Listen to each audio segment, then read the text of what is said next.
I love Chuck. You know they're talking about ending the damn. Yeah, this is the last season. It might be. What do you mean might? I thought they got bought out by They finished it. That's what I'm hearing. That's what I'm hearing.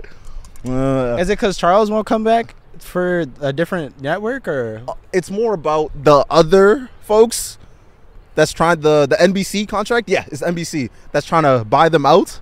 They threw a lot of money, and they just want to like recast it. Yeah, they're gonna redo everything. Yeah, there's a whole new ownership and all that. So yeah, that's fucking lame. All the memorable stuff from those four: Ernie, Kenny, Shaq, Charles. Like, there's almost nobody that you could get together that it would be the same. I mean, you can throw Draymond in there, but Draymond's not as entertaining. It's not like you couldn't give me like Draymond, KG. Who said they were gonna retire and do broadcasting? Besides Draymond, somebody else. Draymond, KG, Richard Jefferson, and like Paul Pierce. No, somebody that doesn't play. It has to be something random. That fat dude on damn First Take. What's his name?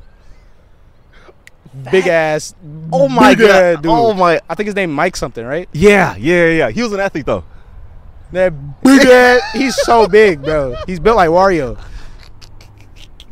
Yeah. And my whole thing is, I feel like I think I don't know who said this, but once the major networks started using podcast clips for their talking show, they were kind of cooked. I'm not gonna lie. They were very cooked. Like, why are you playing a Draymond Green clip during your national televised broadcast? I never thought about that. That is kind of dumb. Because if Shaq, I don't think that they would do it. But if Shaq, Kenny, Ernie, and Charles just got together and did a YouTube show without the highlights, I feel like people would still watch it. Like, and you know what? They will still get the highlights because of they're so like ingratiated with the sport. Where it's like the NBA will be like, of course I'll give you the stuff, and then they could be all the way 100. They don't gotta stop saying shit. They can say whatever they want. You know what? That's actually that's a funny point, because it's like when they first started and Charles was being a wild ass nigga. He was wilding, right? He was still not as wild as some of these podcasts be. They are still holding their tongue on their show when their whole thing was how real and authentic that they were. Yeah. So yeah, I know it's tough. It's gonna hurt. It's gonna hurt. I hate that once LeBron's leaving, they're trying to switch everything. They switched the ball. They done switched the damn rules twice. Did they switch that foul thing back, right? About what? The like where you try to like draw fouls? They switched it back, right? It's more of like from a game to game, not even game to game. It's a series to series basis where they come together and then the group decides, like the actual officiators of like the day are like, okay, are we gonna be this? Are we gonna be that? Yeah, but it's not like a hard, concrete, fast rule. Because I remember that season they stopped trying to call them fouls that people were trying to draw. Man, everybody saw a drastic drop in scoring. That was crazy. But yeah, they're trying to change everything else. LeBron leaving, KD leaving, Steph change leaving. the ball. They're changing the network. Didn't they sell to Apple or something? Inside the NBA's out gone. Like, weren't they talking about? Oh no, selling streaming rights, and that's how I ended up. Okay, yeah. And that's one of my big problems, especially trying to like look at the NBA as like a timeline wise or like a full complete story. It won't make sense if these rules keep changing. Like with the defensive player with the first all-team defensive team and the all-NBA team is literally whoever's the top 5. Just make the defensive squad, and who's ever the top 5 is the all-NBA. You don't need to be a guard, forward, or a center to solidify your position, right? Yeah. The problem with that is, what about the motherfuckers in the past that had to regularly sit out of all NBA teams just because they were the second best player in the league, but the best player was Shaq? I'm sorry. Or the best player in the league was Hakeem. I'm sorry. I don't know. Or your best player in the league was fucking Michael Jordan. That's unfair. That's different eras. I like a lot of the things that Adam Silver is doing. I'm not fucking with the licensing deals though. Definitely are they fun to lose a fan in you? That depends on if we win this season and these refs start cheating for us. If the refs start cheating for us, we better get this ring. I'm not going watching Luka hit that button. It hurt me in my soul because I'm looking at Rudy like there's no way in life that you think that this man's about to drive. There's no way in life that you think that this man is about to try to shoot a pull-up 2. And look, this is the thing. If I'm him, fuck it. I'll take the tie. I will take it, bro. With 3 seconds left, 4 seconds left, I'll take it. 0 seconds left. I don't give a fuck. Me personally, fuck all that. I'm hugging you. Go with those free throws so we can go overtime, because that's the best thing we're doing at this point. I'm guarding the 3 because I know what Luka was gonna do. I knew he was gonna hit that little slow ass sidestep, bro.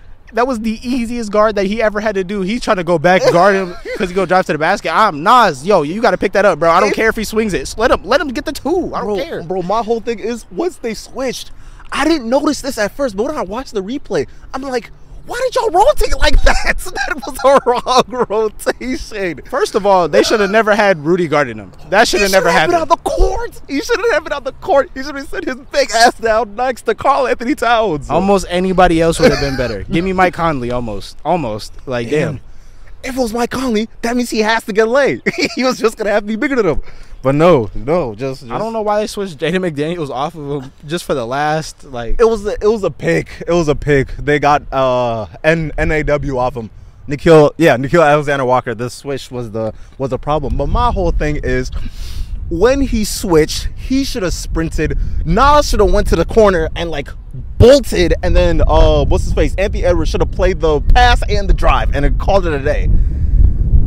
That's gonna be very hard to do without like the whole thing. But yeah, knowing that he was gonna run the clock down, I would have did it like this. I know Luka wants to shoot the 3, right? If I'm Rudy Gobert, I know Luka wants to shoot the 3, so I'm not going for anything that you're baiting that's going past me. I'm staying right here. You might get one of these just so I could jump right back, so I could get a little stance in it. I'm gonna pounce on your dumb ass. So look, that's the only way I'm going. He could blow right past me to the right. He got the whole middle lane. I need Nas to go and not allow the easy lay, because then I can live with that. He shoots to the corner for a hard 3 with 2 seconds. I'm taking that, bro. I can live with that. A shoot to the corner. He got no time, and Anthony Edwards could switch over to the corner to get that corner 3. And because they're not getting that last pass off. There's no way. But nope. We might have just said the same thing. I don't know, but that's what happens. That's fucking ridiculous. That is so. And my whole thing is, we can't keep letting Rudy get twerked. We can't keep letting him get twerked. That's the thing that kind of got me about the DPOY thing. You're like useless on the 3-point line. Lock in, bro. Get a little squat in there.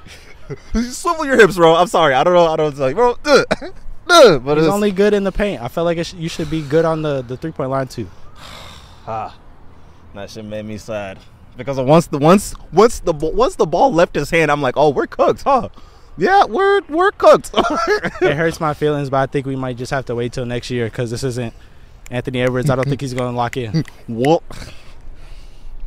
he is fighting these Jordan allegations so hard. Since when were you passing up shots? What happened to the shooting 40 points, shooting 40 shots in one game and seeing whatever happens? He's exhausted. He's never played this much basketball in his life. No lie. They were talking on the other day on I think it was First Take. Whatever the one is with that set. What is that called? Is that First Take? Because now they got the fat guy and the girl and somebody else is there too. Who owns the thing? Is it Nick Wright? Is it Skip Bayless, or is it Stephen A? It might be the one with Skip. With Skip? Okay, that's Undisputed. It might be the one with the fat guy. You know, the fat white Undisputed. Yep, it's with Skip is there. Okay. So that one, they were talking about Anthony Edwards needed an oxygen injection or whatever the fuck. He's getting oxygen after the game or during the game or whatever. He's literally 22. Gassed. You're 22. Motherfuckers be tired. They be smoking this shit. I was at, exclusive. I probably should share this story, but I'm going to share this story, right? I was at D'Angelo Russell's house one time. Don't ask me why. It was on some Diddy shit. Don't ask me why, right?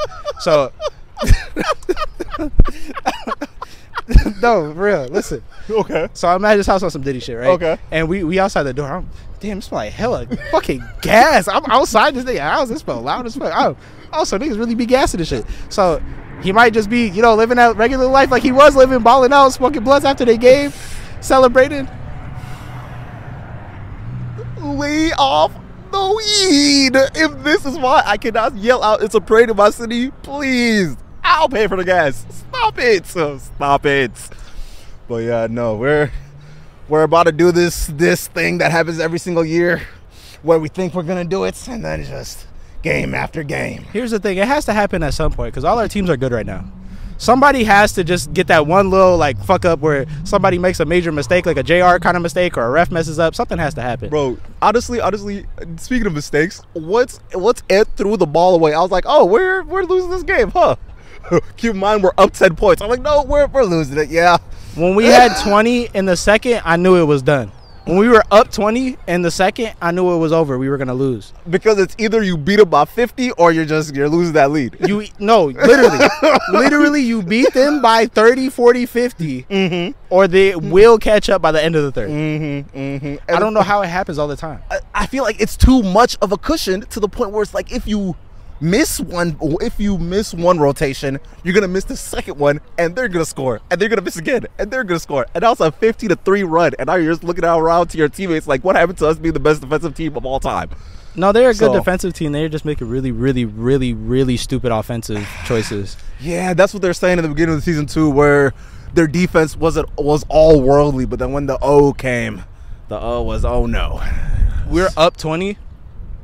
They keep taking threes, can't find a three in anybody. Shot 4 consecutive missed threes. The Mavericks that made like 6 points with 0 response, and they're continuing to shoot threes. Nobody's even trying to drive, no mid range, nothing. So it's like, yeah, I don't think y'all wanted it like that. I think they decided that they're done. I think they decided that Anthony Edwards is he's gassed and their season is over. So they've just kind of given up. Because there's absolutely no reason that after 10 unanswered points, you're still shooting threes and you haven't made 6 in a row. Watching a lead dwindle is one of those things where it's a compounding effect. Where it's like they're missing, oh no, we have to score. Oh no, we're not scoring. Oh no, I have to play hero. Oh no, the hero's not working. And then by then you're down 15, and now Luka Doncic gets a step back 3 and we go home. You know what's crazy?